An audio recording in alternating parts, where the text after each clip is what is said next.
Hey guys, it's Jepse, and today's going to be another commission build by one of my fellow followers or subscribers on TikTok. Actually, I got reached out to on TikTok, and so if any of you are interested, feel free to reach out to me on all my socials or the Google form that I have on the description below. If you're interested in getting a build done or a commission done, we can always work out with any budget. Then we can proceed whenever the time is right. But today's going to be looking at the M1. Very simple build. The 75% layout is actually a layout that's been rivaled and also highly sought out to after the rise of the GMMK Pro and the Q1 over the early 2020 and 2021. So it's not common for 75 boards to have a knob or an OLED screen, which a lot of them are starting to have now, and just different features. This, however, does feature a knob. However, the opening of this case is very simple. There's just 6 screws in the back, and you're able to open up the full case and look at the different components inside. Right off the bat, everything is already sandwiched together in the bare bones kit, the plate, foams, and the PCB. And so the stabilizers will have to be done post opening the case. And the silicone gaskets are actually attached to the PC plate already, therefore not needing to actually add any other adhesives or anything else onto the plates.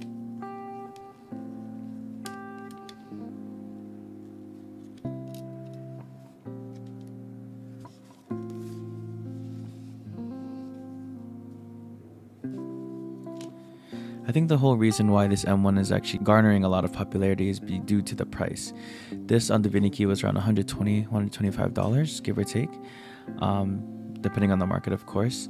And it comes with the full bare bones kit with stabilizers, which are pretty good as well, and also PE foams, case foam, plate foam, and even this tape modding sheet that you can put on the back of your PCB if you really like that poppier, thockier, all those buzzwords in terms of like how your keyboard sounds. But other than that, we're pretty much done. I added all the foams and all the sheets on the bottom, and as well as in the plate and PCB, and all you gotta do is put it together and screw it together.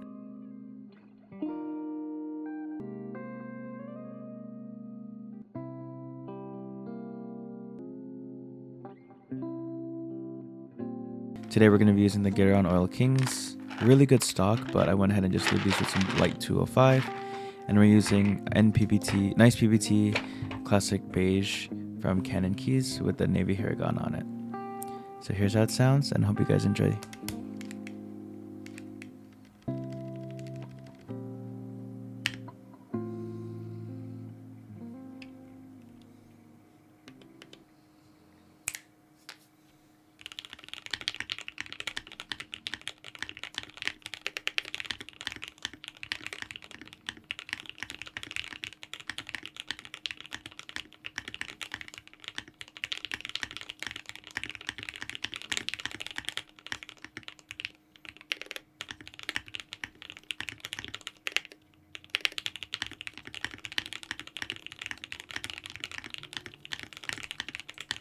So if you guys liked today's video, I know it's a very short one. If you're interested in building a keyboard, feel free to reach out to me on the different social medias down below. I do a lot of short content, but if you guys like my long form content, I'm gonna try to switch it up and try to change up my styles. But it's been Jepse, and take care.